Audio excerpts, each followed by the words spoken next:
Hi అండి. నమస్తే. Welcome to realistic stories. నేనిప్పుడు మీకు చెప్పబోయే స్టోరీ వచ్చేసి 'అతనితో కలిసిన రాత్రి' ఒక రొమాంటిక్ స్టోరీ అండి. పార్ట్స్ వైస్‌గా కాకుండా ఫుల్ స్టోరీ ఒకే వీడియోలో ఉంటుంది. వీడియోని ఎక్కడా స్కిప్ చేయకుండా ఎండింగ్ వరకు చూడండి. స్టోరీ పూర్తిగా అర్థమవుతుంది. బావా, ఇదిగో సున్నుండలు మా అమ్మ ఇచ్చి రమ్మంది. అత్తయ్య ఎక్కడుంది అంటూ ఇంట్లోనికి అడుగు పెడుతుంది ముక్త. ఎప్పుడూ ఏదో ఒక వక్క పెట్టుకుని రోడ్లపై తిరుగుతూ ఉంటావు. అలా అటూ ఇటూ తిరగకపోతే బుద్ధిగా చదువుకోవచ్చు కదా అంటూ దట్టంగా నల్లగా నిగనిగలాడుతూ ఉన్న ముక్త జడను పట్టుకుని లాగుతాడు కైలాష్. హా అత్తయ్య, నీ కొడుకుకు చెప్పు ఇంకోసారి నా జడ పట్టుకుని లాగొద్దు అని అంటూ బొంగముద్దు పెడుతుంది. వాడు కాకపోతే ఇంకెవడే లాగుతాడే, నీకు కాబోయే మొగుడు కదా అంటుంది పద్మ. మొగుడా? ఎవరికి? చిచ్చి, వాడిని నేను అసలు పెళ్లి చేసుకోను. అంతగా కావాలంటే నీకు కోరికగా ఉంటే మామయ్యని చేసుకుంటాను, అంతేకాని వాడిని మాత్రం చేసుకోను అంటూ పొగరుగా సమాధానం చెప్తుంది ముక్త. కైలాష్ వేగంగా వచ్చి ముక్త చెవి మెలేస్తూ, ఏంటే వాడు వీడు అంటున్నావు? నేనేమైనా నీకంటే చిన్నవాడినా? ఇంకోసారి మర్యాద లేకుండా వాడు వీడు అన్నావనుకో, 2 జడలు కత్తిరిస్తా. అయినా నువ్వు చేసుకునేదేంటే? పెళ్ళి ఎవడు చేసుకుంటానని చెప్పాడు? నేను కాబోయే ఇండియన్ ఆర్మీ కెప్టెన్ని. ఖచ్చితంగా ఆర్మీకి సెలెక్ట్ అవుతా. అది నా గోల్. నీలా పెళ్ళి పిల్లలు అంటూ కలలు కంటూ కూర్చోను, ఓకేనా? వెళ్ళి ఎవడో ఒక బకరాగాడిని చూసి సెట్ చేసుకోపో అంటాడు. ముక్త ఎరుపెక్కిన కళ్ళతోటి అక్కడి నుంచి వెళ్ళిపోతుంది. కైలాష్ డిగ్రీ ఫైనల్ ఇయర్ చదువుతూ ఉంటాడు.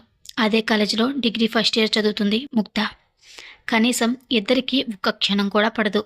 ముక్త కనిపించినప్పుడల్లా, నీకెలాగో చదువు రాదు, అందం మీద కాన్సన్ట్రేషన్ చేయి, మీ బాబు మంచి మొగుడు తెచ్చి పెళ్లి చేస్తాడు అని ఏడిపిస్తూ ఉండేవాడు కైలాష్. ముక్త ఎంత మంచిగా మాట్లాడడానికి ట్రై చేసినా కైలాష్ ఎప్పుడూ ఆట పట్టిస్తూనే ఉండేవాడు. కైలాష్ చదువులోనూ గేమ్స్లోనూ అన్నిటిలోనూ ముందుండేవాడు. అనుకున్నట్లుగానే ఆర్మీలో సెలెక్ట్ అయి ట్రైనింగ్కు వెళ్ళిపోతాడు. కైలాష్ వెళ్ళిపోయిన దగ్గర నుంచి ముక్తకు చాలా లోన్లీగా అనిపిస్తూ ఉండేది. ముక్త, అక్కడ ములక్కాడలు ఉన్నాయి, వెళ్ళి అత్తయ్యకు ఇచ్చిరా అంటుంది ముక్త వాళ్ళ అమ్మ అన్నపూర్ణ. అత్తయ్య, ఇదిగో అమ్మ ములక్కాడలు ఇమ్మంది అంటూ ములక్కాడలు ఇచ్చి వెనక్కు తిరగగానే తీగపైన కైలాష్ షర్ట్ కనిపిస్తుంది. వెంటనే, అత్తయ్య కైలాష్ వచ్చాడా అని అడుగుతుంది. లేదే, ఇప్పుడు వాడెందుకు వస్తాడు? ఆ షర్ట ఉతకడం మర్చిపోయాను, ఇప్పుడు కనిపిస్తే ఉతికాను. అయినా వాడి గురించి అడుగుతున్నావేంటి వింతగా? మీ ఇద్దరికి క్షణం కూడా పడదు కదా అంటూ కిచెన్లోనికి వెళ్ళిపోతుంది పద్మ.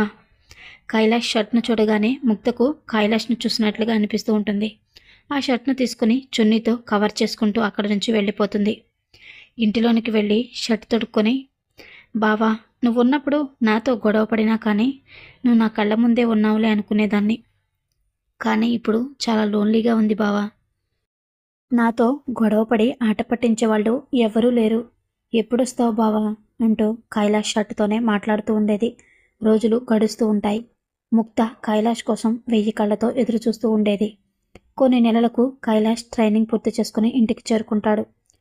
ట్రైనింగ్ అయిపోయిందమ్మా, పోస్టింగ్ కాశ్మీర్లో వచ్చింది, 2 రోజుల్లో బయలుదేరాలి అంటాడు. వద్దు అని చెప్తే వినలేదు. ఒక్కగానొక్క కొడుకువి, ఆర్మీ ఆర్మీ అంటూ మాకు దూరంగా వెళ్ళిపోతున్నావు. ఇప్పటికైనా నా మాట విని మాతోనే ఉండిపోరా అని బాధపడుతుంది పద్మ. ఏంటే నువ్వు? దేశానికి సేవ చేయాలనే ఆలోచన ఎవరో కొందరికి మాత్రమే ఉంటుంది. అలా గొప్పగా ఆలోచించినందుకు మనం గర్వపడాలి, అంతేకాని సెంటిమెంటల్గా మాట్లాడకూడదు. నువ్వెళ్ళి వాడికి ఇష్టమైన వంటలన్నీ చెయ్యి. కైలాష్, నువ్వెళ్ళి ఫ్రెష్ అయిరా నాన్న అంటాడు కైలాష్ వాళ్ళ నాన్న. కైలాష్ వచ్చాడని తెలియగానే ముక్త కైలాష్కు ఇష్టమైన జున్ను పట్టుకొని వస్తుంది. ఏంటి ముక్త, వాడు లేకపోతే ఇటువైపు అస్సలు రావా? ఇప్పుడు వాడొచ్చాడని వచ్చావా అంటుంది పద్మ. అలాంటిదేమీ లేదు. నీ కొడుకేమైనా సినిమా హీరోనా ఏంటి పరిగెత్తుకుని రావడానికి? మా అమ్మ జున్ను పంపించింది, అది ఇవ్వడానికి వచ్చాను అంటూ కైలాష్ రూమ్లోనికి తొంగి తొంగి చూస్తూ ఉంటుంది. అవును, మర్చిపోయానే, మొన్న ఆ రోజు కైలాష్ షర్టు తీగపై ఉండాలి, నువ్వు వచ్చి వెళ్ళాక అది కనిపించలేదు, ఏమైందే అంటుంది పద్మ. షర్టా? నాకేం తెలుసు? అయినా నీ కొడుకు షర్టుతో నాకేం పని? చూడండి మామయ్య, నన్ను అనుమానిస్తుంది అత్తయ్య అంటుంది ముక్త. అవన్నీ పట్టించుకోకమ్మా అంటాడు. వచ్చిందా దయ్యం అంటూ జడ పట్టుకుని లాగుతాడు కైలాష్. ముక్త ఏమీ మాట్లాడకుండా బాక్స్ కైలాష్కు ఇస్తుంది. ఏంటే వెంటనే ఏదో ఒక కౌంటర్ వేసేసేదానివి సైలెంట్గా ఉన్నావు, ఏంటి మ్యాటర్ అంటాడు కైలాష్. నీకోసం ప్రేమగా జున్ను తీసుకువస్తే నువ్వెందుకురా అలా అంటున్నావు? అయినా దానికి నువ్వంటే ఇష్టం. ఇంకా చిన్నపిల్లల్లా గొడవ పడకండి, వచ్చే సంవత్సరం పెళ్లి చేసుకోండి అంటుంది పద్మ. పెళ్ళా? దీన్నెవడు చేసుకుంటాడు? ఇదొక పల్లెటూరు ముద్దు. నేను ఒక మంచి మోడర్న్ సిటీ అమ్మాయిని చూసి పెళ్లి చేసుకుంటాను. ఆల్రెడీ నా ట్రైనింగ్లో ఒక అమ్మాయిని సెట్ చేసుకున్నా. వాళ్ళ ఇంట్లో కూడా ఒప్పుకుంటే లైన్ క్లియర్ అయినట్లే. నువ్వు అన్నట్లు నెక్స్ట్ ఇయరే పెళ్ళి అంటాడు కైలాష్. ఆ మాట వినగానే ముక్త అక్కడి నుంచి వేగంగా వెళ్ళిపోతుంది. ఏంట్రా అలా మాట్లాడుతున్నావు? నిజంగా ముక్త అంటే నీకు ఇష్టం లేదా? ఎవరిని ప్రేమించావు అంటుంది పద్మ. నేనెవరిని ప్రేమించలేదమ్మా, ఊరికే అలా అన్నాను. కానీ ముక్త అంటే నాకు ఎటువంటి ఫీలింగ్స్ లేవు. నేను మాత్రం తనని పెళ్లి చేసుకోను అని ఖచ్చితంగా చెప్పేస్తాడు కైలాష్. కైలాష్ మాటలు గుర్తు తెచ్చుకొని ముక్త బాధపడుతూ ఉంటుంది. కైలాష్ అనుకున్నట్లుగానే కాశ్మీర్ వెళ్ళిపోతాడు. నీ మనసులోని మాట తనతో చెప్పకుండా నీలో నువ్వు ఎన్ని రోజులు ఇలా బాధపడతావే? ఏది జరిగితే అదే అయ్యింది. కైలాష్తో నీ ప్రేమ విషయం చెప్పొచ్చు కదా అంటుంది ముక్త ఫ్రెండ్ లల్లి. లేదే, మొహం మీదే పల్లెటూరు మొద్దు అని అలా మాట్లాడినప్పుడు నాకు చెప్పాలనిపించట్లేదు అని బాధపడుతూ ఉంటుంది ముక్త. కాలేజ్ నుంచి తిరిగి వెళ్ళేటప్పుడు పద్మ కైలాష్తో ఫోన్ మాట్లాడుతూ కనిపిస్తుంది. ముక్త, ఇదిగో కైలాష్ ఫోన్ చేశాడు, మాట్లాడవే అంటూ ఫోన్ ఇస్తుంది పద్మ. ముక్త మాట్లాడాలా వద్దా అని సంకోచిస్తూ, హలో బావా, ఎలా ఉన్నావు? అంతా ఓకే కదా అంటుంది నార్మల్గా. అంతా ఓకే, ఎగ్జామ్స్ దగ్గరకు వస్తున్నాయి, చదువుతున్నావా? ఈసారైనా పాస్ అవుతావా అంటాడు కైలాష్ వెటకారంగా. నేను పాస్ అయితే అవ్వకపోతే నీకెందుకు బావా? నువ్వు వేరే అమ్మాయిని పెళ్లి చేసుకుంటాను అన్నావు కదా. నాలాంటి పల్లెటూరు ముద్దు నీకు అవసరం లేదని చెప్పావు కదా, ఇంకా నా గురించి ఎందుకు అడుగుతున్నావు అని కోపంగా అడుగుతుంది ముక్త. ఏమన్నానే ఇప్పుడు అంత సీరియస్ అయిపోతున్నావు? ఆ రోజు కూడా అలాగే నేను మాట్లాడుతూనే ఉన్నాను, కోపంగా వెళ్ళిపోయావు. అసలు ఏంటి నీ ప్రాబ్లం? నువ్వు చెప్తేనే కదా నాకు తెలిసేది అంటాడు కైలాష్. ఏం చెప్పాలి బావా? నా ప్రాబ్లం నువ్వంటే నాకు ఇష్టం. ఇప్పుడు కాదు, చిన్నప్పటి నుంచి ఇష్టమే. కానీ నువ్వెప్పుడు నన్ను పట్టించుకోలేదు, నన్ను ఒక మనిషిలా కూడా ట్రీట్ చేయలేదు. నువ్వెంత ఏడిపించినా ఆట పట్టించినా నీ వెనకే తిరిగేదాన్ని. నా ప్రేమ నీకు ఒక్కసారి కూడా అర్థం కాలేదు, ఎప్పటికీ అర్థం కాదు కూడా. అయినా ఎవరినో పట్నం అమ్మాయిని సెట్ చేసుకున్నావు కదా, హ్యాపీగా ఉండు, జాగ్రత్త అంటూ కాల్ కట్ చేసి ఫోన్ టేబుల్ పైన పెట్టేసి వెళ్ళిపోతుంది ముక్త. కైలాష్ వెంటనే కాల్ బ్యాక్ చేస్తాడు. కాసేపటికి పద్మ వచ్చి కాల్ లిఫ్ట్ చేస్తుంది. అమ్మా, ముక్తకి ఒకసారి ఫోన్ ఇవ్వు అంటాడు. అది లేదురా, ఇప్పుడే వెళ్ళిపోయింది, కనీసం వెళ్తున్నానని కూడా చెప్పలేదు. ఏమన్నావు, మళ్ళీ ఏడిపించావా దాన్ని అంటుంది పద్మ. అలాంటిదేమీ లేదమ్మా, సర్లే నేను అత్తయ్య ఫోన్కి కాల్ చేస్తానులే అని కాల్ కట్ చేస్తాడు కైలాష్. వెంటనే ముక్త వాళ్ళ అమ్మకు కాల్ చేస్తాడు. ముక్త, ఇదిగో కైలాష్ కాల్ చేశాడు, నీతో ఏదో మాట్లాడాలంట అంటుంది. నేను మాట్లాడాల్సింది ఏమీ లేదమ్మా, నువ్వే మాట్లాడుకో అని అక్కడి నుంచి వెళ్ళిపోతుంది ముక్త. అప్పటి నుంచి రోజు కాల్ చేస్తూనే ఉంటాడు కైలాష్. ముక్త ఒక్కసారి కూడా కైలాష్తో మాట్లాడదు. కైలాష్ ముక్త గురించి ఆలోచిస్తూ ఉంటాడు. నిజమే, చిన్నప్పటి నుంచి అది నేనెంత ఏడిపించినా నాతోనే ఉంది. తను చెప్పినాక ఆలోచిస్తే నాకు కూడా నిజమే అనిపిస్తుంది. కానీ తన మనసులో మాట చెప్పింది. నా ఆన్సర్ ఏమిటో తెలుసుకోవాలని లేదా తనకి? అసలు ఎన్నిసార్లు కాల్ చేసినా రెస్పాండ్ అవ్వట్లేదు అని బాధపడుతూ ఉంటాడు. సరిగ్గా 15 రోజుల తర్వాత ముక్త సైకిల్పై కాలేజ్ నుంచి వస్తూ ఉంటుంది. అక్క, ఇదిగో లెటర్, ఆ చెట్టు కింద ఒక అన్న నీకు ఇవ్వమని చెప్పాడు అని ఒక బాబు లెటర్ తీసుకొచ్చేస్తాడు. ఓయ్ తింగరబుచ్చి, వెయిట్ చేస్తున్నాను, ఫాస్ట్గా రా అని లెటర్లో రాసి ఉంటుంది. నా కోసం ఎవరు వెయిట్ చేస్తారు? అయినా తింగరబుచ్చి అని రాశాడు, వీడెవడో నా చేతిలో చచ్చాడు అనుకుంటూ సైకిల్ స్టాండ్ వేసి కోపంతో చెట్టు దగ్గరకు వెళ్తుంది. ఆ చెట్టుకి ఒక ఊయల వేలాడుతూ ఉంటుంది. అందులో రకరకాల గులాబీలతో కూడిన ఒక బొకే ఉంటుంది. వాడు ఎవడో ఒక అన్నయ్య అని చెప్పాడు, ఇక్కడ చూస్తే ఎవరూ లేరు అనుకుని ఆ బొకేను చూస్తుంది ముక్త. దాని లోపల ఒక్కో గులాబీకి ముక్త ఫోటోలు ఒక్కొక్కటిగా పేస్ట్ చేసి ఉంటాయి. ఆ బొకే చూడ్డానికి చాలా ఆకర్షణీయంగా కనిపిస్తూ ఉంటుంది. తన ఫోటోలను చూసుకుని మురిసిపోతూ, అయినా ఎవరు పెట్టారు ఇది ఇక్కడ? ఎవరు కనిపించట్లేదే అంటూ అటు ఇటు చూస్తుంది. ఇంతలో పైనుంచి ఇంకో లెటర్ ముక్త చేతిలో పడుతుంది. నేను ఎవరినో తెలుసుకోవాలని చూస్తున్నావా? ఆ బొకేలోనే నేను కూడా ఉన్నాను అని లెటర్లో రాసి ఉంటుంది. బొకేలో ఉన్నాడా అనుకుంటూ బొకేలను పరిశీలనగా చూస్తూ ఉంటుంది. అన్ని గులాబీలకు ముక్త ఫోటోలు పేస్ట్ చేసి ఉంటాయి. లాస్ట్లో ఒక తెల్ల గులాబీకు మాత్రం కైలాష్, ముక్త ఇద్దరు కలిసి ఉన్న ఫోటో కనిపిస్తుంది. కైలాష్ ఫోటోను చూడగానే ముక్త మొహం ముద్ద మందారంలా వెలిగిపోతూ ఉంటుంది. అప్పటి వరకు ధైర్యంగా అటు ఇటు చూసిన ముక్త కైలాష్ తనను గమనిస్తున్నాడని తెలిసి సిగ్గుతో తలదించుకొని ఆ బొకేను తీసుకుని అక్కడి నుంచి వెళ్ళిపోబోతుంది. వెనక్కు తిరిగేసరికి ఎదురుగా వస్తాడు కైలాష్. ఏంటే మాట్లాడకుండా వెళ్ళిపోతున్నావు? ఏంటి సంగతి అంటూ పైకి వస్తాడు. ఏమీ లేదు అంటూ ఒక్కో అడుగు వెనక్కి వేస్తూ ఉంటుంది ముక్త. నీ పాటికి నువ్వు కాల్ చేసి నువ్వంటే ఇష్టం అది ఇది అని చెప్పి కాల్ కట్ చేశావు. ఎన్నిసార్లు కాల్ చేశాను? ఒక్కసారి అయినా లిఫ్ట్ చేయాలి కదా. నీ అభిప్రాయం చెప్పావు. నా అభిప్రాయం ఏంటో అవసరం లేదా అంటాడు కైలాష్. ముక్త వెనక్కి వెళ్తూ పూయల దగ్గర ఆగిపోతుంది. నీ అభిప్రాయం ముందే చెప్పావు కదా బావా. ఈ పల్లెటూరు మొద్దు నీకు అవసరం లేదు, పట్నం అమ్మాయిని చేసుకుంటానన్నావు కదా, ఇంకా ఎదురు చూడ్డానికి ఏముంది అంటుంది. అలాంటప్పుడు నువ్వంటే ఇష్టమని ఎందుకు చెప్పావు అంటాడు. ప్రేమించాను కదా బావా. మళ్ళీ నాకు ఎవరితోనో పెళ్ళైపోయాక అయ్యో మా బావతో ఒక మాట చెప్పుంటే బాగుండేది అన్న గిల్టీ ఫీలింగ్ నాలో ఉండకూడదు కదా, అందుకని చెప్పాను. నువ్వు నిజంగానే తింగరబుచ్చువే అంటూ ముక్త నడుమును పట్టుకొని లేపి ఉయ్యల్లో కూర్చోబెడతాడు.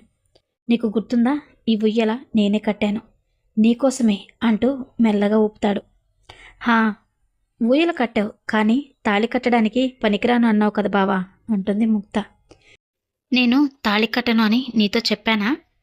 చెప్పావు కదా బావా పల్లెటూరు మొద్దు అని, ఇంకేం చెప్పాలి అంటూ మూతి ముడుచుకుంటుంది ముక్త. వెంటనే కైలాష్ ఊయలను దగ్గరికి లాక్కుని చేతులతో ముక్త ముఖాన్ని పట్టుకొని, ఎప్పుడూ నా మీద చిరుబురులాడుతూ ఉంటావు. అసలు నీ మనసులో నేనున్నానో లేదో తెలుసుకుందామని ఆ రోజు అలా చెప్పాను. నా ప్లాన్ వర్క్ అయ్యింది. నిన్ను ఏడిపిస్తే నాకు చాలా ఇష్టం. కోపంతో నువ్వు పెట్టే ఈ బొంగమూతి అంటే ఇంకా ఇష్టం. నువ్వు వాలుజడతో నడుస్తూ ఉంటే వెనక నుండి నిన్ను చూస్తుంటే పిచ్చెక్కిపోతుంది తెలుసా. ఆ జడను నేనే అయితే బావుండు, ఎప్పుడు నిన్ను అంటి పెట్టుకొని నీ బాడీని టచ్ చేస్తూ ఉండొచ్చు అని అనుకునేవాడిని. ఐ లవ్ యూ ముక్త. ఒక్కొక్కళ్ళు ఒక్కొక్కళ్ళుగా ఒక్కొక్కలాగా వాళ్ళ ప్రేమను ఎక్స్ప్రెస్ చేస్తారు. నేను చిన్నప్పటి నుంచి నిన్ను ఎంతలా ప్రేమించానో ఈ ఒక్క ముద్దుతో నీకు తెలిసేలా చేస్తాను అంటూ తన చేతులతో ముక్తను గట్టిగా పట్టుకొని తన పెదవులతో ముక్త పెదవులను లాక్ చేసి గులాబీ రేకుల్లాంటి తన పెదవులను జుర్రుతూ నాలుకతో తన నాలుకను పెలవేసుకుని తొలి ముద్దులోని తీయదనాన్ని ఆస్వాదిస్తూ ముక్తకు ఊపిరి అందకుండా చేస్తాడు. 10 నిమిషాల తర్వాత ముక్త ఊపిరి ఆడట్లేదు, వదులు బావా ప్లీజ్ అంటుంది. ఇంత చిన్న ముద్దుకే తట్టుకోకపోతే పెళ్ళయ్యాక ఈ మిలిటరీ మొగుడిని ఎలా భరిస్తావు అంటాడు కైలాష్. ఏమో అవన్నీ నాకు తెలియదు, నిన్ను ప్రేమించడం మాత్రమే తెలుసు అంటుంది. ఎంత కష్టమైనా ఇష్టంగా భరించడమే ప్రేమంటే. నీ ప్రేమకు నన్ను భరించే శక్తి ఉందో లేదో చూద్దాం అంటాడు. ఇవన్నీ ఇప్పుడు కాదు బావా, చాలా లేట్ అవుతుంది. ఇంకొంచెం సేపు ఇంటికి వెళ్ళకపోతే మా నాన్న వెతుక్కుంటూ వచ్చేస్తారు. పద ఇంటికి వెళ్దాం అంటుంది. ఏమైంది వస్తే ఎంచగ్గా పెళ్లి చేసుకుని ఏకంగా ఫస్ట్ నైట్ చేసుకునే వెళ్తాను అంటాడు కైలాష్. అలా వంకరగా మాట్లాడుకు బావా, నాకు సిగ్గేస్తుంది అంటుంది. నా దగ్గర ఎందుకే నీ సిగ్గు? మొగుడు పెళ్ళాలకి మధ్య సిగ్గు అనే పదం ఉండకూడదు. అప్పుడే పూర్తిగా ఒకరిలో ఒకరు ఏకమవుతారు. ఇవన్నీ మన పెళ్ళయ్యాక నేను నేర్పిస్తానులే, పద వెళ్దాం అంటూ అక్కడి నుంచి బయలుదేరి ఇంటికి వెళ్తారు. ఉదయం కాగానే కైలాష్ కాశ్మీర్కు వెళ్ళిపోతాడు. ఇద్దరు సమయం దొరికినప్పుడల్లా ఫోన్లో మనసు విప్పి మాట్లాడుకుంటూ తొలి ప్రేమలో మునిగి తేలుతూ ఉంటారు.